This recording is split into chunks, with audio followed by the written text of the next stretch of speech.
رزق کے دروازے۔ اللہ تعالیٰ نے رزق کے 16 دروازے مقرر کیے ہیں اور اس کی چابیاں بھی بنائی ہیں۔ جس نے یہ چابیاں حاصل کر لیں وہ کبھی تنگ دست نہیں رہے گا۔ تھریڈ۔ پہلا دروازہ نماز ہے۔ جو لوگ نماز نہیں پڑھتے ان کے رزق سے برکت اٹھا دی جاتی ہے، وہ پیسہ ہونے کے باوجود بھی پریشان رہتے ہیں۔ دوسرا دروازہ استغفار ہے۔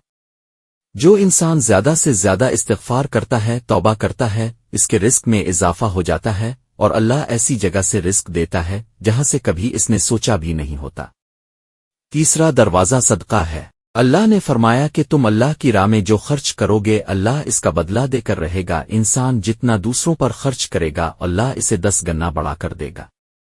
چوتھا دروازہ تقوی اختیار کرنا ہے۔ جو لوگ گناہوں سے دور رہتے ہیں اللہ اس کے لیے آسمان سے رزق کے دروازے کھول دیتے ہیں۔ پانچواں دروازہ کثرت نفلی عبادت ہے۔ جو لوگ زیادہ سے زیادہ نفلی عبادت کرتے ہیں اللہ ان پر تنگدستی کے دروازے بند کر دیتے ہیں۔ اللہ کہتا ہے اگر تو عبادت میں کثرت نہیں کرے گا تو میں تجھے دنیا کے کاموں میں الجھا دوں گا۔ لوگ سنتوں اور فرض پر ہی توجہ دیتے ہیں، نفل چھوڑ دیتے ہیں جس سے رزق میں تنگی ہوتی ہے۔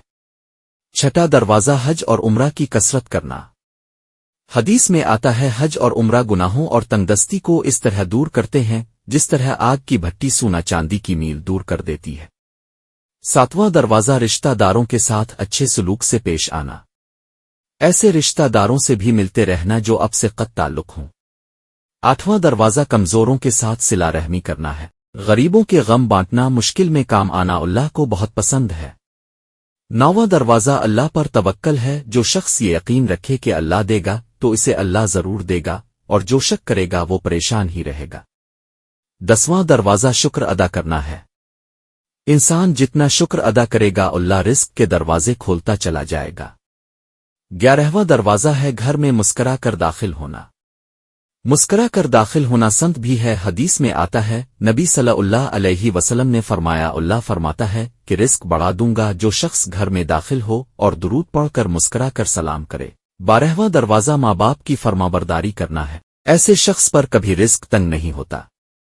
13واں دروازہ ہر وقت باوضو رہنا ہے۔ جو شخص ہر وقت نیک نیتی کے ساتھ باوضو رہے تو اس کے رزق میں کمی نہیں ہوتی۔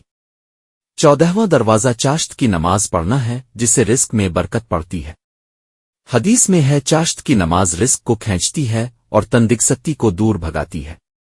15واں دروازہ ہے روزانہ سورہ واقعہ پڑھنا، اس سے رزق بہت بڑھتا ہے۔